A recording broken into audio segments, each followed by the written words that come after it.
ஆகாஷ் வந்து தவறான முடிவுக்கு போயிடுறாரு. அதனால வந்து என்ன பண்றாரு, ராகவ் வந்து காப்பாத்தி வந்து அவர்கிட்ட வந்து ப்ராமிஸ் பண்றாரு.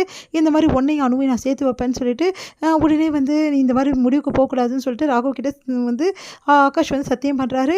இந்த சூழ்நிலை இங்க அணு வந்து தவிச்சிட்டு இருக்காங்க. என்னாச்சோன்னு சொல்லிட்டு ஆகாஷ்க்கு, அடுத்து வந்து கோயிலுக்கு போலாம் அப்படின்னு சொல்லிட்டு எல்லாரும் கோயிலுக்கு போறாங்க. உடனே வந்து அபி கிட்ட அனு வந்து சொல்றாங்க, நான் வந்து கொஞ்சம் வேண்டணும் அப்படின்னு சொல்லிட்டு ரொம்ப மனசு கஷ்டத்தோட வேண்டிட்டு இருக்காங்க.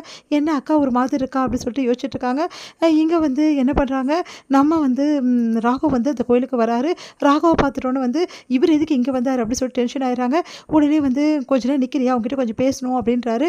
உடனே வந்து உங்ககிட்ட பேசுறதுக்கு எனக்கு எதுவுமே இல்லை அப்படின்னு சொல்லிட்டு சொல்கிறாங்க. உங்ககிட்ட பேசுறதுக்கு எனக்கும் எதுவும் இல்லை தான், ஆனால் வேறு வழி இல்லை, பேசி தான் ஆகணும். நீ என்ன தான் மனசில் நினச்சிட்டு இருக்க, நீ பண்ண வேலையில் பார்த்தியா என் தம்பிக்கு உயிருக்கே ஆபத்தாயிடுச்சு, என்ன சொல்கிறீங்க? ஆமாம், என் தம்பி வந்து தவறான முடிவுக்கு போயிட்டான் தெரியுமா உனக்கு அப்படின்னோடனே, நாங்கள் என்ன பண்ணுறது, அவர் இப்படி பண்ணா, நீ பண்ண வேலை தான், இப்போ உடனே உங்கள் அக்காவுக்கு மாப்பிள்ளை பார்க்க சொல்லி வேணும்னே பிரச்சனை பண்ணிட்டு இருக்கீங்கல்ல, நீங்கள் பண்ண வேலைக்கு தான் என் தம்பியோட உயிரே போக பார்த்துச்சு, புரியுதா? உங்கள் இஷ்டத்துக்கு நீங்கள் பண்ண வேலை தான் இப்போ வந்து அவன் வந்து கஷ்டப்பட்டுட்டு இருக்கான். இங்கே பாருங்கள், என் அக்கா மனசில் உன் அக்கா மனசில் வந்து ஆகாஷ் இல்லைன்ற வார்த்தையை முதல்ல சொல்கிறது விடு, முதல்ல இங்கே வா அப்படின்னு சொல்லிட்டு கையை பிடிச்சி எடுத்துன்னு போய் காட்டுறாரு.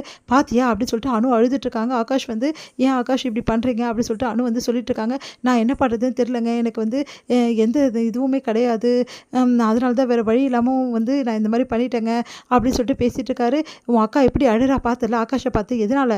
ஏன்னா ஆகாஷ் மேலே உயிரே வச்சுட்ருக்கா, ஆனால் உங்கள் வீட்டில் யாரும் ஒத்துக்க மாட்டாங்கன்னு அவளுக்கு நல்லா தெரியும், அதனால தான் எல்லாத்தையும் மறைச்சி இருக்கா, புரியுதா? நீங்கள் என்ன சொல்கிறீங்க, அதுதான் உண்மை, வேணா நீ நல்லா பாரு ஒத்து அப்படின்னோடனே அனு வந்து இப்படி அழறாளே, உண்மையிலேயே வந்து குட்டி பாச அனு விரும்புகிறாளா? ஆமாம் விரும்புகிறா. எதுக்காக என்கிட்ட சொல்லலை, உன்கிட்ட எப்படி சொல்வா? உனக்கு தான் காதல்னா என்னன்னு தெரியலையே, காதல்னா என்னன்னு தெரியாது, அவங்களோட உணர்வுகளை மதிக்க தெரியாது, வலி என்னன்னு தெரியுமா, காதலோட வலி என்னன்னு உனக்கு, அந்த வலியும் உன்னால் புரிஞ்சிக்க முடியல, கூட பிறந்தவங்களோட வலியும் உன்னால் புரிஞ்சிக்க முடியல, உன்னெல்லாம் என்னத்தை சொல்கிறது நான் அப்படின்னோடனே, இங்கே பாருங்கள் சும்மா ஓவராக பண்ணாதீங்க புரியுதா, என்கிட்ட அவள் சொல்லலை, அதனால தான் எனக்கு தெரியல.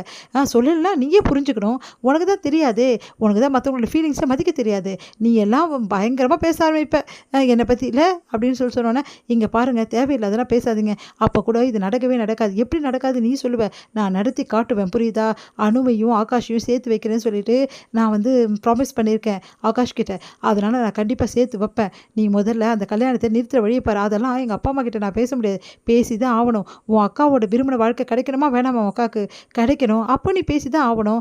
சரி நீங்கள் இவ்வளோ சொல்கிறீங்க, உங்கள் வீட்டில் நீங்கள் பேசுவீங்களா, நான் என் வீட்டில் நான் பேசிக்கிறேன் புரியுதா அப்படி சொல்கிறாங்க. சரி எப்படி நிறுத்துவாங்க, அவங்க நிறுத்த மாட்டாங்களே அப்படின்னோடனே, நான் நிறுத்த வைப்பேன், நாளைக்கு உங்கள் வீட்டுக்கு நான் வரேன் புரியுதா, உங்கள் அப்பா அம்மா கிட்டே பேசி வை, நாளைக்கு நானும் வந்து அவங்கக்கிட்ட பேசி சமாதானப்படுத்துகிறேன், எப்படியாவது இந்த கல்யாணத்தை நிறுத்திட்டு நம்ம அணுக்கும் வந்து ஆகாஷையும் சேர்த்து வைக்கணும் அப்படின்னு சொல்லிட்டு சொல்கிறாரு.